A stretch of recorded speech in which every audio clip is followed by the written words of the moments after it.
সুপ্রিয় দর্শক শ্রোতা ভাই বোন, আজ আখেরি চাহার সোমবার। আখেরি চাহার সোমবার এটি ফার্সি শব্দ, যার অর্থ হলো শেষ বুধবার। আখেরি মানে শেষ, আর চাহার সোমবার মানে বুধবার। আখেরি চাহার সোমবার বা শেষ বুধবার বলতে বোঝানো হয় হিজরি বর্ষের সফর মাসের শেষ বুধবারকে। এই দিনটির বিশেষ কোনো তাৎপর্য আছে কিনা এবং এই দিন উপলক্ষে বিশেষ কোনো করণীয় বর্জনীয় আছে কিনা, আজ আমরা সেই বিষয়টি জানার চেষ্টা করব ইনশাআল্লাহ তাআলা। প্রিয় দর্শক, আখেরি চাহার সোমবারকে আমাদের দেশের অনেকেই ইসলামী শরিয়া দৃষ্টিকোণ থেকে বিশেষ গুরুত্বপূর্ণ তাৎপর্যপূর্ণ দিন মনে করে থাকেন এবং এই দিন উপলক্ষে অনেকগুলো করণীয় বর্জনীয় কথা বলা হয়ে থাকে। এই দিন উপলক্ষে সরকারি ঐচ্ছিক ছুটি থাকে এবং বিভিন্ন গণমাধ্যম এই দিন উপলক্ষে বিশেষ রিপোর্ট প্রকাশ করে থাকে।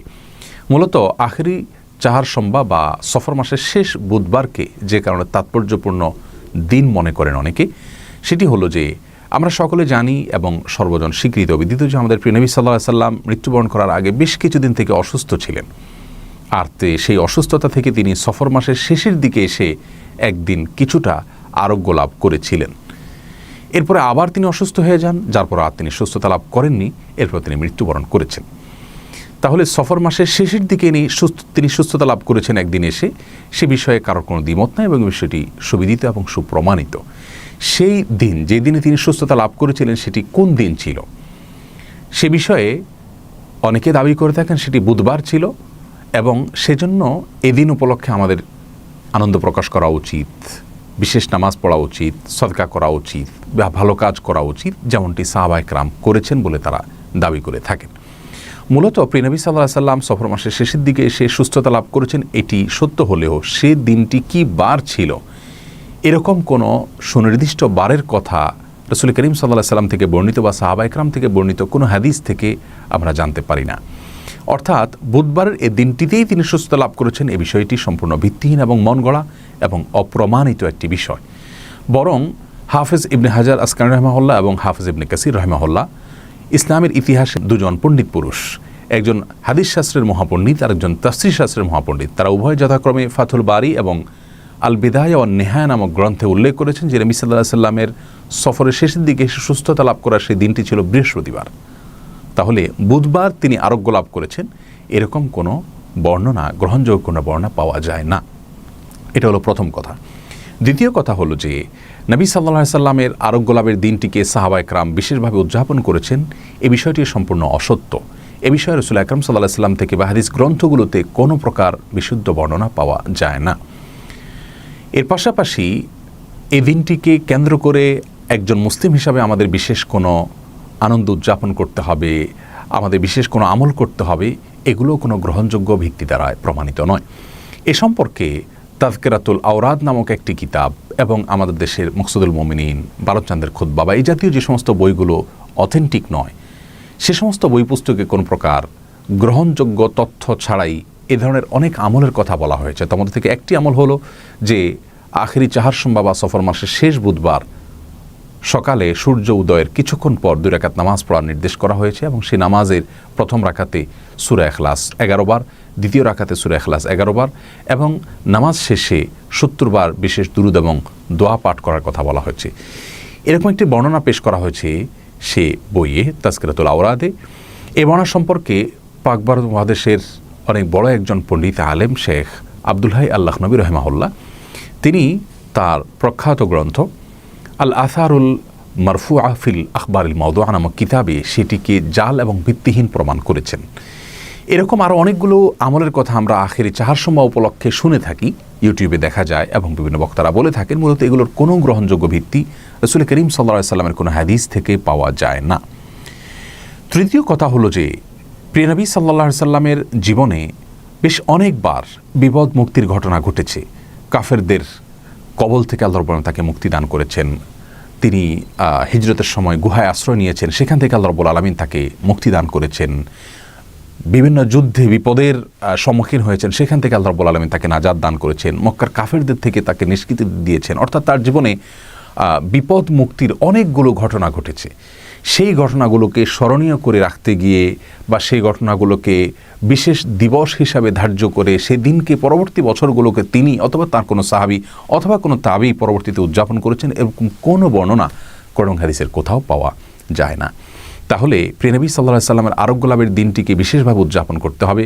এরকম কোনো বক্তব্য সঠিক নয়। সাহাবা ইকরামও করেননি, তাবিরাও করেননি, তাদের পরবর্তীতে তাবিরাও করেননি।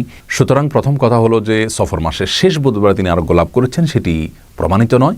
দ্বিতীয় কথা হলো যে সেদিনটি যদি প্রমাণিত হয় ও ধরেও নেওয়া হয়, সেদিন উপলক্ষে বিশেষ কোনো কর্মসূচি, বিশেষ কোনো আমলের কথা কোরআন হাদিসে আমাদেরকে বলা হয়নি। আর ইসলাম মানেই হলো কোরআন এবং হাদিসকে অনুসরণ করা, রাসূল করিম সাল্লাল্লাহু আলাইহি ওয়াসাল্লামকে অনুসরণ করা, সাহাবা ইকরাম এবং তাবেঈদেরকে অনুসরণ করা, মন গড়া কোনো কিছু করা, এটা ইসলাম নয়, বরং এটি বিদআত, যা পরিত্যাজ্য।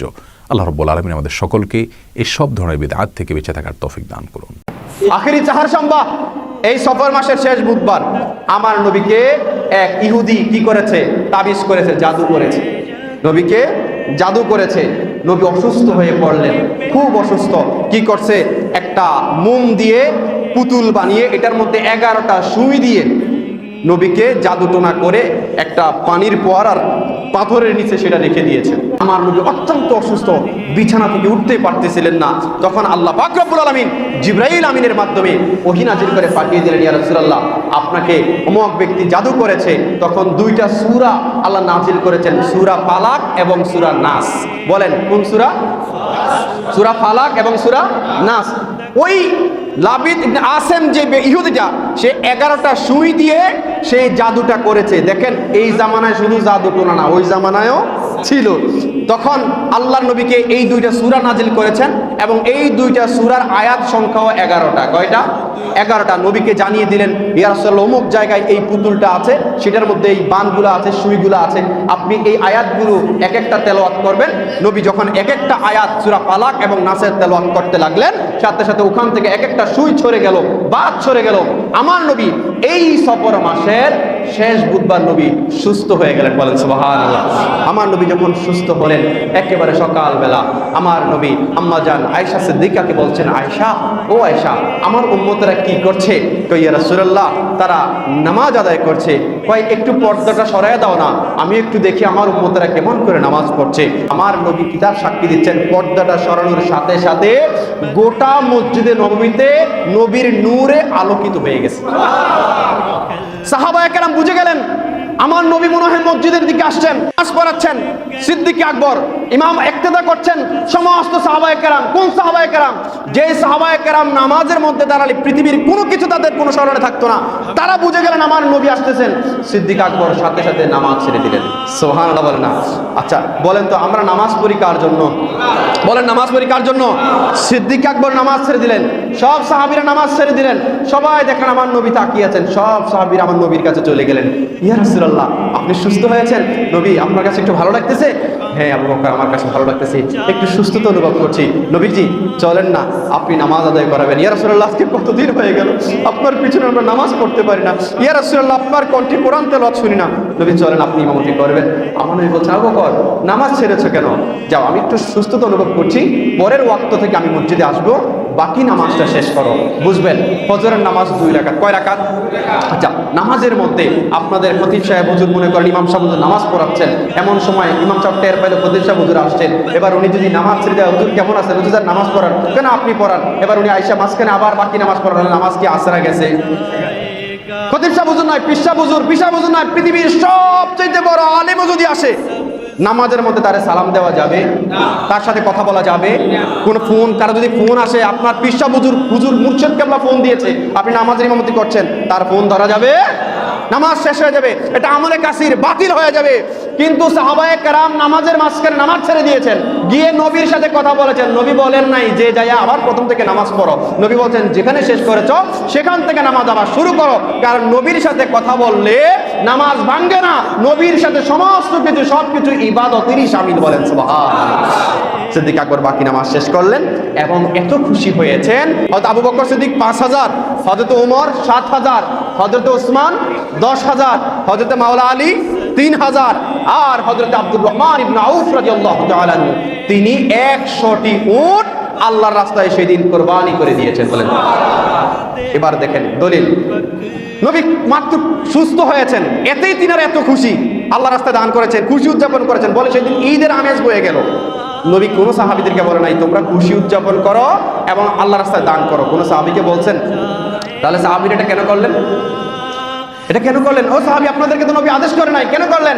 কয় আমার নবী সুস্থ হয়েছেন, এটা আমাদের জন্য আনন্দের, এটা আমাদের জন্য খুশি, এই জন্য আমরা আল্লাহর রাস্তায় এই দান করেছি, আমরা এই খুশি উদযাপন করেছি। তো সেই দয়াল নবী এবারই রবিউল আউয়াল মাসে, এই রবিউল আউয়াল মাসে দুনিয়াতে এসেছেন, এই জন্য আমরাও খুশি। আমরা সেখানে ইসলাম বহির্ভূত বেদাত বা শিরিক হয়, ইসলাম নিষেধ করেছে, ইসলামের সাথে সাংঘর্ষিক এমন কোনো কাজ যদি আমরা না করি, হালাল পদ্ধতিতে, শরীয়ত সম্মত পদ্ধতিতে আমরা আনন্দ যেই কোনোভাবে প্রকাশ করতে পারবো, এতে কোনো সমস্যা। আপনি রোজা রাখতে পারেন, আপনি দান সদকা করতে পারেন, মেহমানদারি করতে পারেন, আপনি নফল নামাজ পড়তে পারেন, আপনি একটা র্যালি করতে পারেন, কোরআন তেলাওয়াত করতে পারেন, নাতে রাসূল করতে পারেন, জিকির আজকার করতে পারেন, তাবারক বিতরণ করতে পারেন। আমরা তো এগুলোই করি নাকি? এর বাইরে তো কিছু করি না। এখানে কিন্তু কোনো বেদাত বা শিরিক বা ইসলাম বহির্ভূত কোনো কাজ আছে নাই। আল্লাহ পাক রব্বুল আলামিন যেন আমাদেরকে ঈমান হেফাজত করে, নবীর দেখানো, সাহাবায়ে কেরামের দেখানো, আউলিয়া কেরাম যুগ যুগ ধরে আমাদেরকে সেই যেই সিরাতে মুস্তাকিম আহলুস সুন্নাত ওয়াল জামাতের পথ দেখিয়েছেন, সেই পথ ও মতের উপরে ইস্তেকামাত থাকার তৌফিক দান করে সকলে বলি আমিন।